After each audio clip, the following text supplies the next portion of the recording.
We can say in 1975 May, first time, the collective spirit of God opened out. So far, the blessings of God came to human beings individually as grace, and they received their self-realization individually, one by one.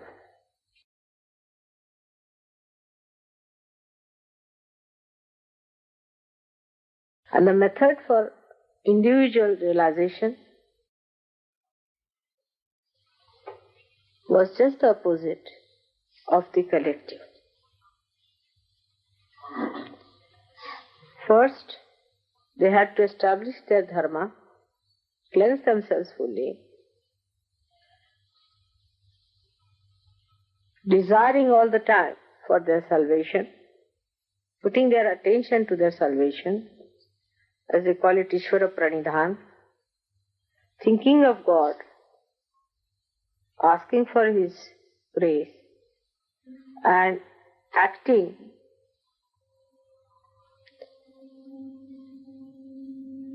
in a scrupulous dharmic ways to keep themselves pure. They had to control their mind, control their desires,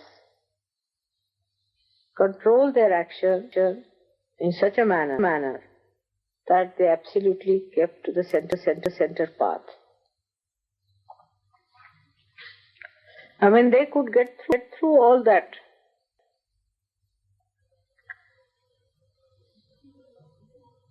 testing and immunity, and when they deserved, then only the grace of Mother gave them realization. This pattern was on for some time.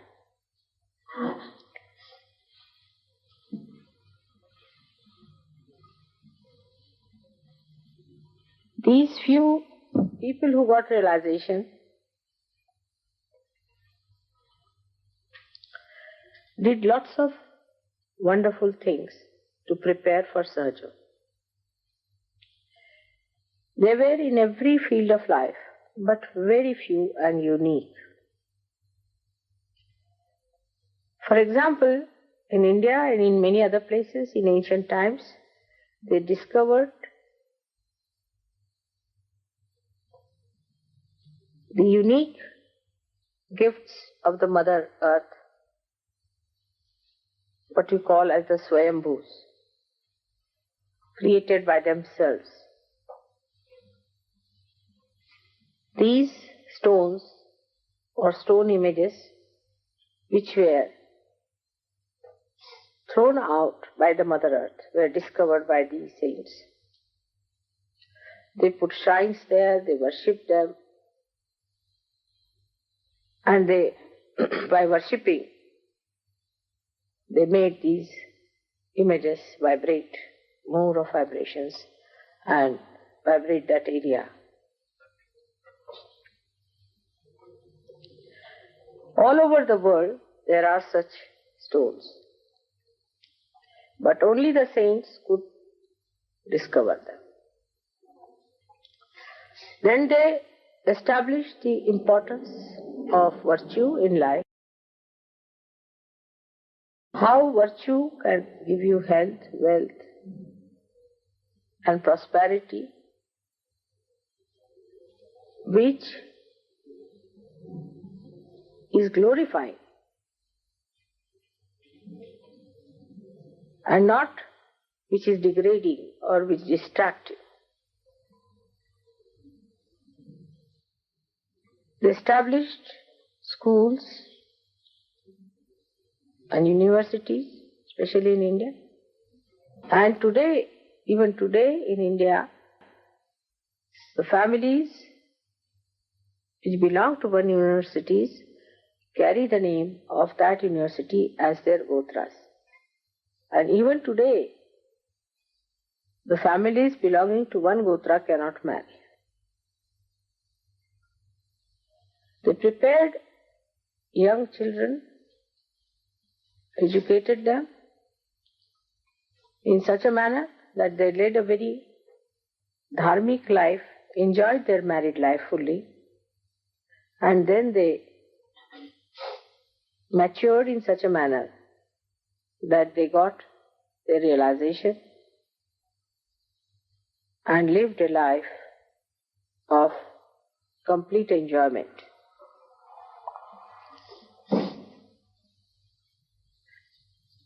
Thus, they distracted the attention of people which was outside to inner, deeper values by their own example, by their own behavior, by their own style of enjoyment, by leading a very cheerful and a happy life. All this permeated a kind of confidence in God, religion, and a very good, balanced life.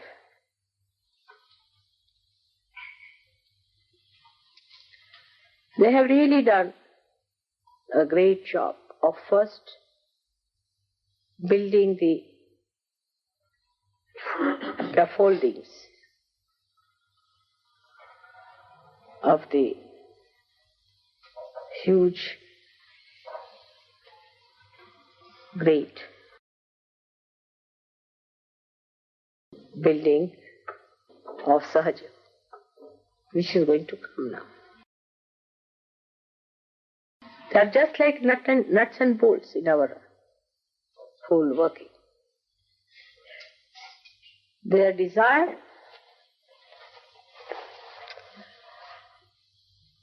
to establish dharma was so great that complete divine force of Mahakali was working through them. Then they put it to the action with such understanding and such wisdom.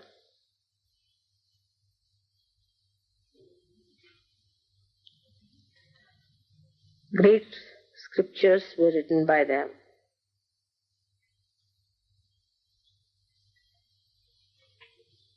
And for many years,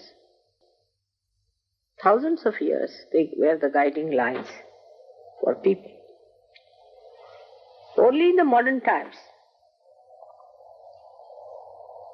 it should say about 1,000 years or so, people started doubting them. Before that, people used to doubt themselves. They used to doubt that we are not yet capable, we are not good enough, we cannot do it better, but they are perfect. Whatever they have said is all right.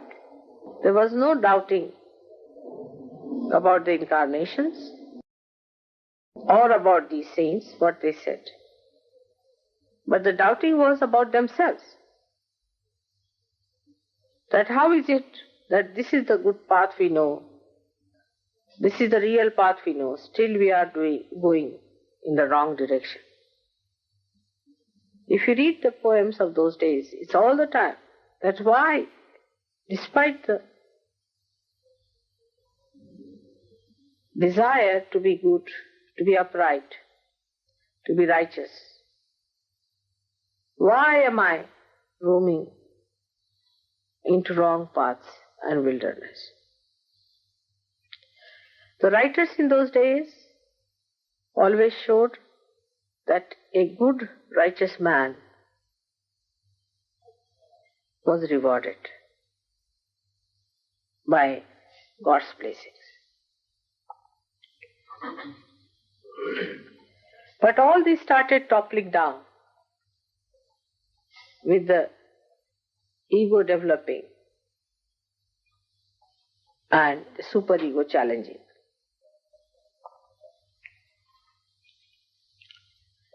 confusion started coming into the minds of people. And they started doubting those great realized souls instead of doubting themselves. Because they could not reach anywhere near these great saints, some of them were influenced by many satanic forces around and played into their hands and started doubting those realized people and all these great scriptures.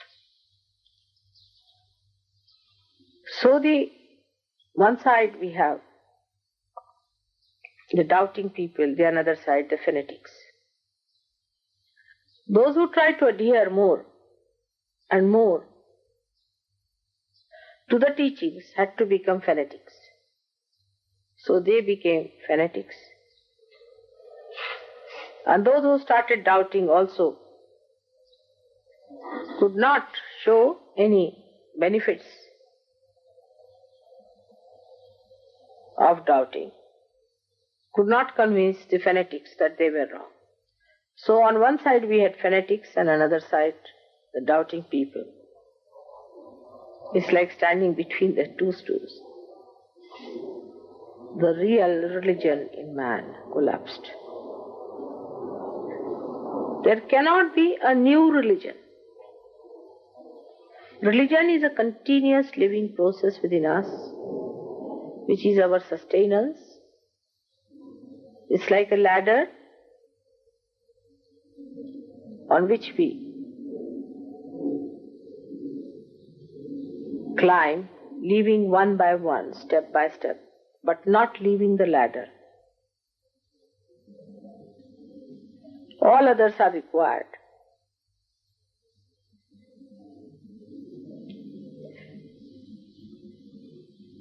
So the ultimate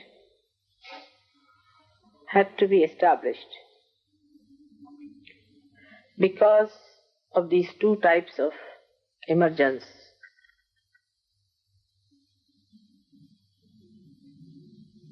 One doubting, another fanatics.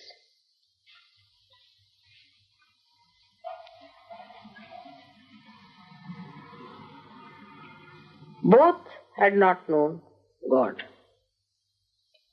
Both had not achieved reality. And they criticized each other because both of them did not know what truth was.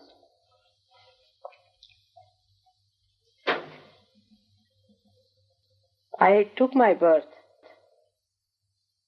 at a point where these confusions had started showing its results even on the physical plane. All imbalances of life react physically, mentally, emotionally, also spiritually.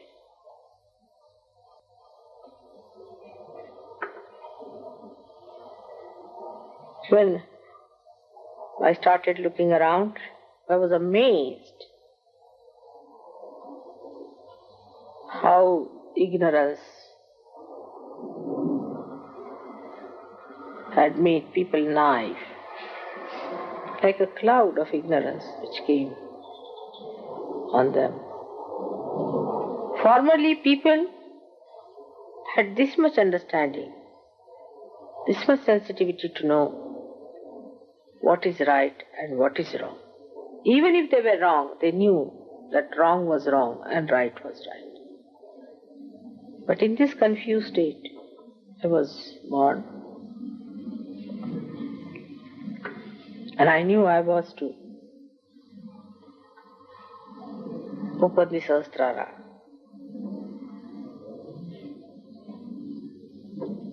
So, I started my work after my first shocks.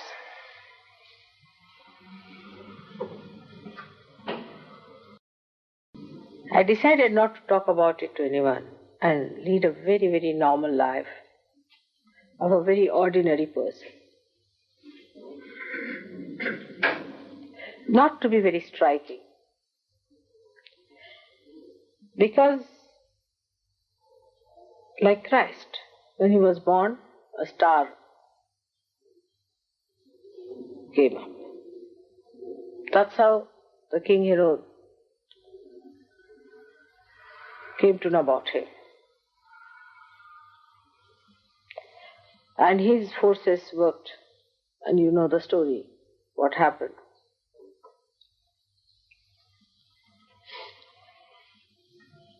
If you are born with any striking signs, the negativity immediately finds you out. As it is, it found me out.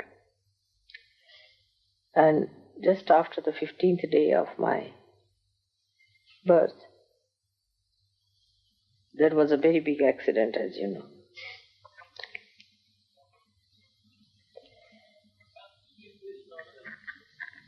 I had to really work very, very, very hard to enter into your being, to find out the different permutations and combinations.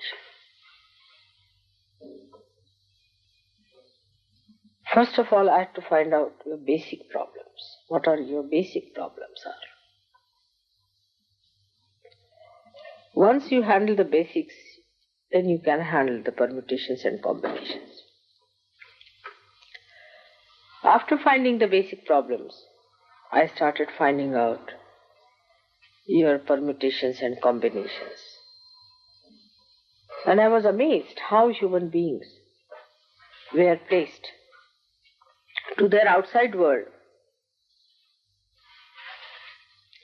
and how they reacted to their outside world and identified that these permutations and combinations which formed within themselves were also capped by their other identifications, like the society in which they were born, like the nation in they were born, like the ideas that were there. All these things became much more important than the original being which is universal within you. And every individual had taken a very odd, funny, awkward type of a shape, which I didn't know how to reduce and how to bring it to proper growth level by which they start their growth. It was a very, very hard work. And the nights after nights I used to work while leading a very, very ordinary life of a very normal person. I used to deliberately behave like a very simple, ordinary student and show all my ignorance about things. But sometimes, truth has an awkward habit of slipping out and it used to show itself. Then this working started. And one of the biggest major problems of human beings I found was the family life. And that's why I married. I wanted to study what are the problems of family life. And then I started facing these problems as if they were my own and started understanding why people behave in this manner and that manner. Because these corrections are to be done, of course, by you, but much more by the divine force. And if I could know what are your problems, I would be able to act. Then other problems like political, economic and all these problems also, I tried to study because they became so important for human beings, which are of absolutely artificial value, but they did. So I had to see to that what makes them do this and what makes them do that. Sort of a human behavior science I had to study for years. And then as you start unfolding, or you can say unentangling or disentangling or taking out the knots of a bundle. You reach a point where all the knots are opened out and one knot is still left, you see, which is to be opened out. And that was done on the 5th of May 1970. And once that had done, the collective phenomena started working. And the greatest collective phenomena was that the Shri Chakra being on this earth could be felt through your fingers. This was never before so. Nobody felt the fingers enlightened. Nobody felt the vibrations on the fingers as such. But they felt it within themselves. Because the rising of the Kundalini and everything and the way they developed themselves inside, they were more concerned about one individual. They developed their inner being much more than their collective being. But now, because the Sahastrara of the universe was opened out, everybody started feeling the vibrations around them with their own hands. That means the chakras themselves were feeling. Before, now, the fingers which are manifested from the power of a particular chakra or chakras could feel the vibrations. That means the sensitivity of the divine which was in the chakras spread out to peripheries to such an extent that a human being could feel it on the fingers. This was fantastic.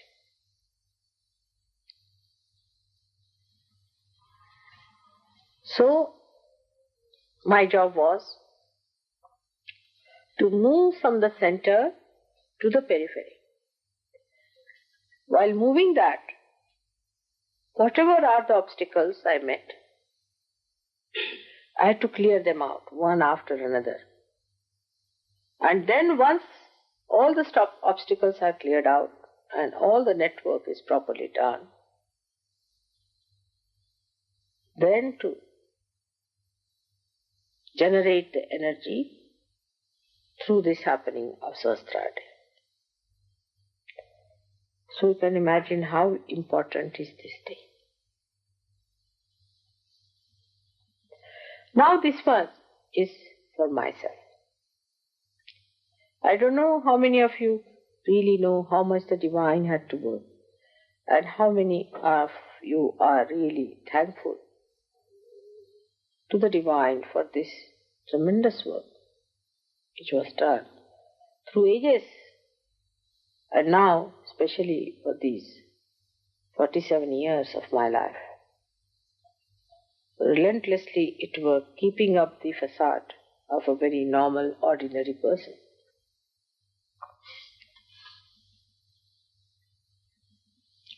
Because it had to reach to the ordinary,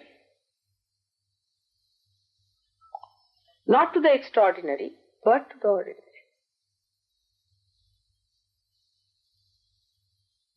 And one had to take out the extraordinary qualities in the ordinary by making them deeper. This was the tremendous task. But then I must say that the Sahaja Yoga, when it started working out, I also was given very great workers, tools of Sahaja Yoga, who took it up upon themselves as their own responsibility.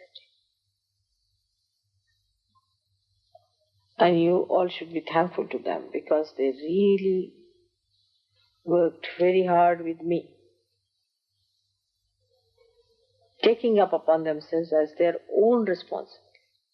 Very few, but they did. The rest of them can be divided into many categories.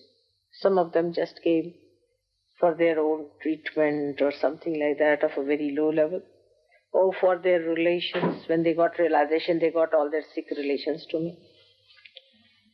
Then some of them came for their financial and all sorts of mental problems. Then some of them came for their family and spiritual problems, for getting rid of that. But the ones who took it up as their own responsibility, that this is what they have to do, this is their life, this is what their complete meaning is. They put entirely their attention to it. And they worked it out, whatever was possible, on their own level.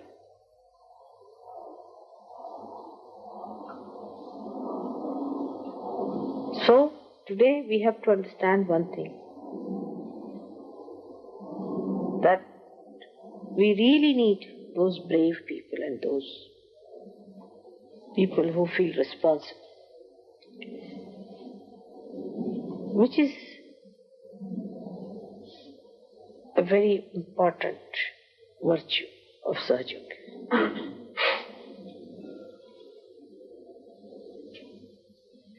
While personal things, your own chakras and your own problems and all that is not important.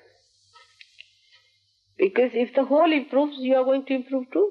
If the whole of the body improves, you are going to improve. But if one finger improves, the rest of the body is suffering, you are not going to be happy either. So the main thing is, what are you doing for Sahaja Yoga? What you can do, how far you can go, how you are going to work it out. In every walk of life and field of life, those who really work it out as a great responsibility upon themselves are the ones who will be given more and more powers and chances. There in Sahaja Yoga you will find it's so simple and clean, absolutely clean. There is nothing hanky-panky about it. Right from money up to the point of you people are confiding things into me. You have been telling me all about you. I know everything about you, which I have taken into my ocean of love and have tried to help you in every way, outside, inside, solving your problems. It is so transparent to see how Sahaja Yoga is so much a mother to. But while taking all the advantage with it, still you are more identified with your own enjoyments and your own idea of enjoyment. You people still do not enjoy that collective spirit which was opened on the 5th May 1970. You still, like in companionship, in company with each other, you enjoy it more like people who are not Sahaja Yogis. Now today is the day to make a big determination that you will start enjoying your collective spirit.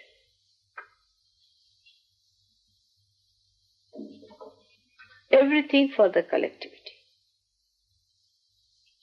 Then the enjoyment will be maximum. You will never feel that you have sacrificed anything.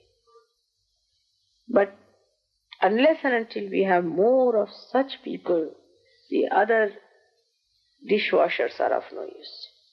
Just dishwashers or of a very low grade Sahaja Yogis are absolutely useless, who just want to take advantage and have a nice time and all that type of people. They are not going to make much mark for us. You don't need much intelligence for that. You don't need much money for that. Anything but a complete desire and one should know that here we are going to gain our own flowering, the flowering of the whole,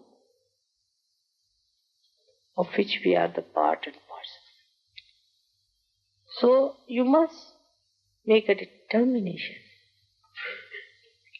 not to bring Sahaja Yoga to your personal level, or to your limited problems, or to your own relationships.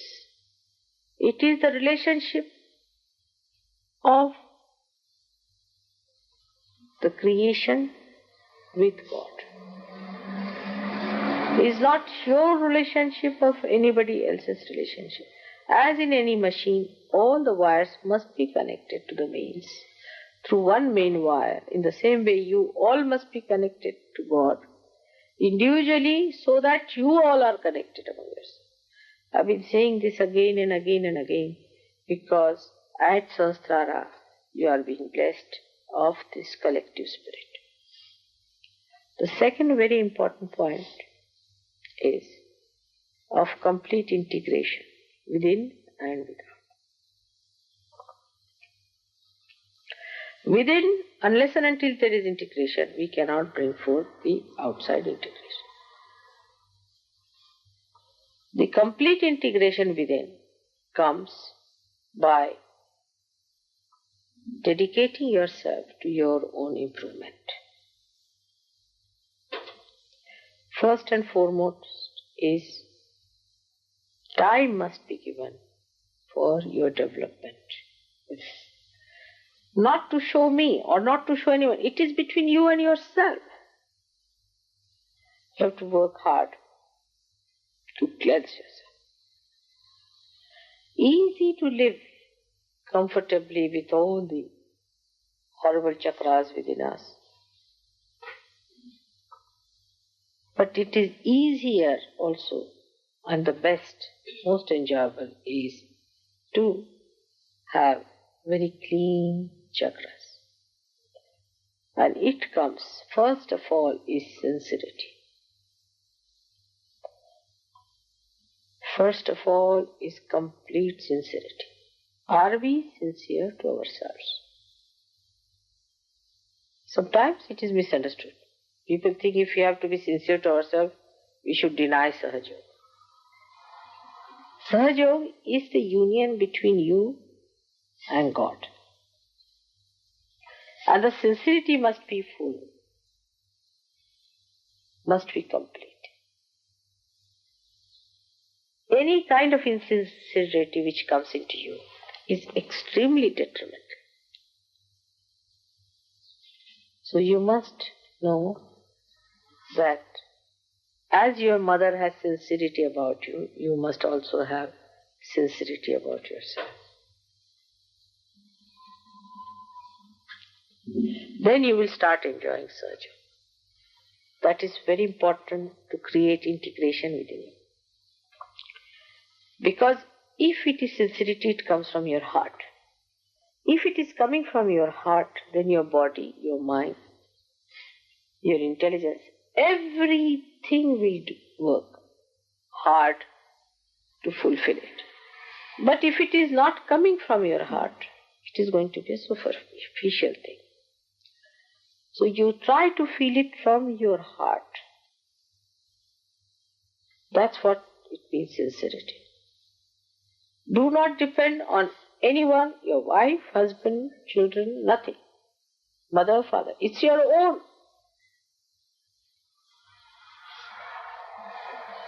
So you have to work in such a way that you get complete integration. And the driving force towards integration is a very simple one, is sincerity. Thus,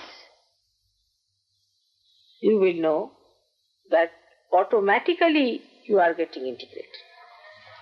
The another factor is important, is patience. You must have patience with others. Because if you do not have patience, your sincerity will start doubting itself. So you must have patience. And to get patience, you must know what you have been so far and where are you. When you will know what you were, you will have patience with others. Tremendous patience. And by having patience with others, your sincerity will be all the time complete. By your sincerity, you will be completely integrated. So we come to the point of sincerity. Now let us go deeper into it. How the sincerity is to be maintained. First of all, we have to make some determination, sankalpas of being sincere. Then we have to act by finding out how do we get insincere on what points. You are good at analyzing, you can find it out. How do you get insincere? On what points you get insincere? What are the corrective points? Keep a control on your mind to see how does it become insincere. You'll be amazed that it's simple to be sincere than to be insincere. It's the easiest thing is to be sincere than to be deceiving. Because you don't have to think. To be sincere, you don't have to think. If you have to be insincere, you have to think, plan out, and to find out methods, all the loopholes and escapes by which you have to run away. If you have to be captive of your sincerity, you don't have to worry about it. And then sincerity itself is rewarding. This principle must be written down in your hearts. That sincerity itself is rewarding. You don't have to go to anybody else to ask for the reward of sincerity. Sincerity itself rewards you. And that's why you start enjoying your own sincerity. If you start seeing all these things as a witness, that how your sincerity has made you so beautiful, so dignified, and how you have started rising in your self-esteem, you'll be amazed how sincerity itself is a big force which will manifest its living dynamism in you, and you will be a transformed person. This transformation within you is going to change the whole world. People are going to see that you are no more a confused person. You are not a person who is doubting, and neither you are a person who is a fanatic. You are not a blind person, and you are a person who is alert and aware and who can see things better than others. So, divine is only interested in such people. As I have told you before, that divine is more interested in a little worm which is alert and aware than in a palace of a king which is dead. The more alert you become, the more divine takes interest. But this alertness is nothing but the enlightenment of your sincerity. You'll be amazed how sincerity is the thing. That means you are loyal to yourself. You have to be loyal and not disloyal. The loyalty to yourself is sincerity. And that is how I have managed Sahaja Yoga. But sincerity is my nature. I don't have to strive for it. I cannot get out of it. While if I am your ideal, you should try to imbibe my nature within yourself. And then you will be amazed how you are connected with me. Then we all move like one wave, one being, one personality. That is the achievement of the Sahastrara Day.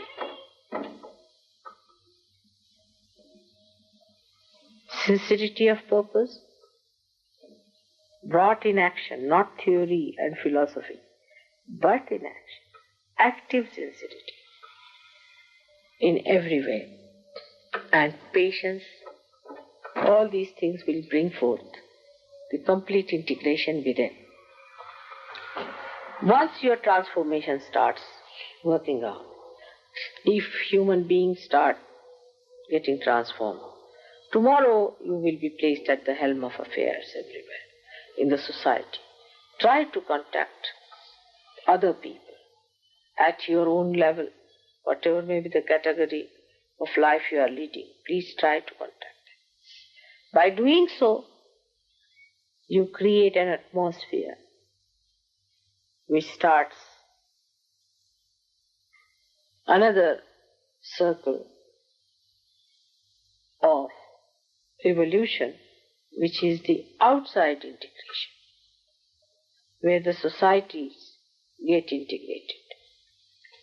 All the people who profess different religions come to this Sahaja Yoga, which is today the fruit of all the religions.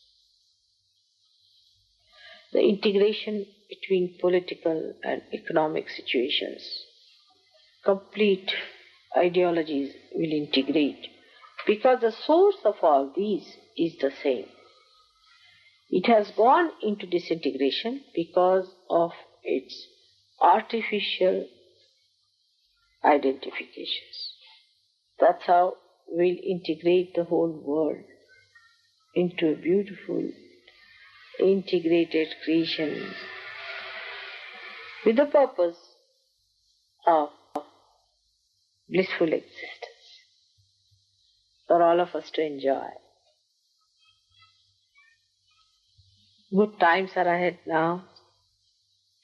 Maybe next Sahastrara day, if I am with you, you will start seeing what I have said today. But today all of you must know that you are the base of Sahaja Yoga in UK and in Europe. Try to become sincere and sincere and sincere and enjoy your sincerity.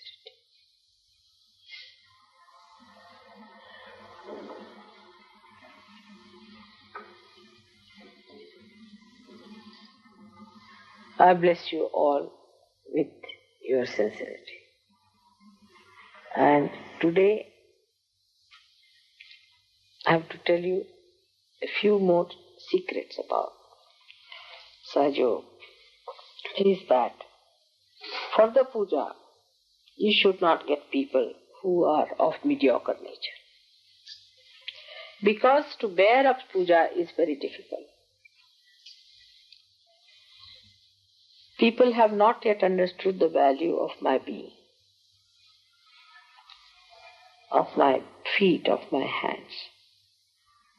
They do not deserve to be here. So do not get anybody because he's your friend or a sister or a brother just down here. It's wrong. You are spoiling the chances of the poor person because it is too much for him. He cannot bear it.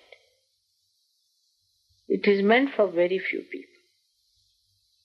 So remember that it is not meant for many people. Now what we call as the Charanamrut.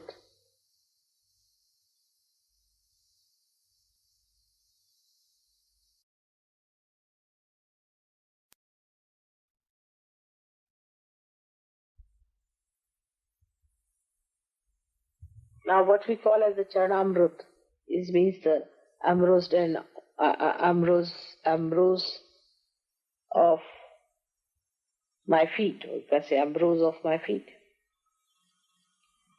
is not meant for everyone. Neither the blessings of the puja are not meant for everyone.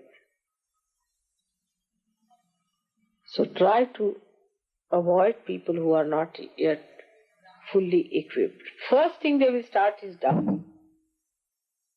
If they do not doubt, also there will be a problem with the protocol. They won't be able to accept it with that protocol. It's a very great privilege to be here. And this privilege cannot be granted to every person.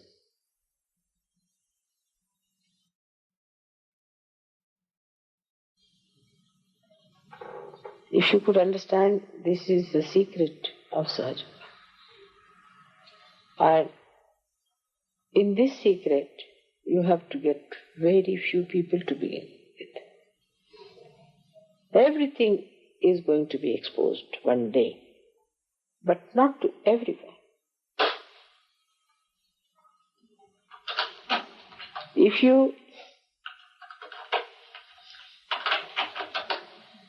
If you can recognize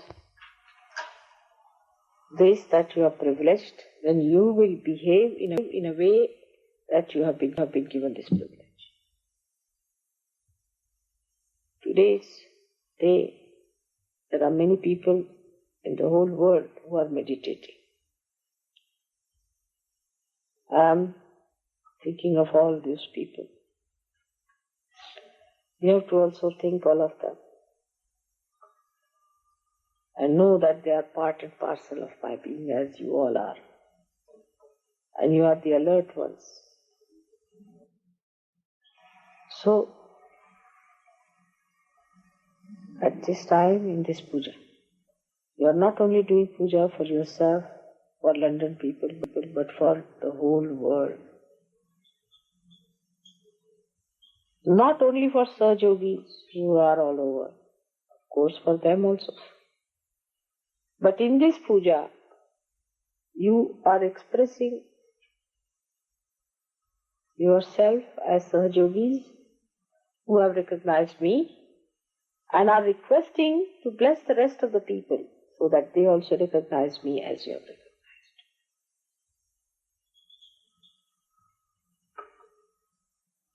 By this puja, I hope recognition will be much more clearer.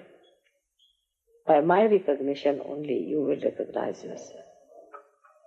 And the whole thing will work out in a very, very beautiful manner.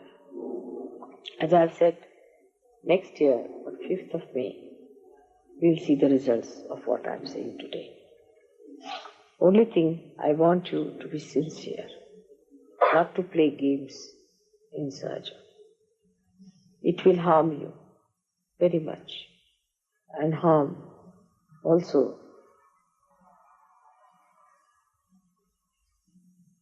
other Sahaja Yogis. So don't try to play games. It will harm you because you will be harming the path of emancipation, and as a result you will be punished. As a result you will be the loser. So please try to be sincere. It is not difficult. This is not the way to be taken. Many people I've seen, they think I'm chastising and all these words are wrong. For Mataji, it should not be used. There are many words which should not be used for it. It is just your privilege to be here. You must understand that privileges are given to people who are deserved. I'm telling you these things because you are deserved. And in that condition, you must understand that this is a great privilege that I'm telling you all these things.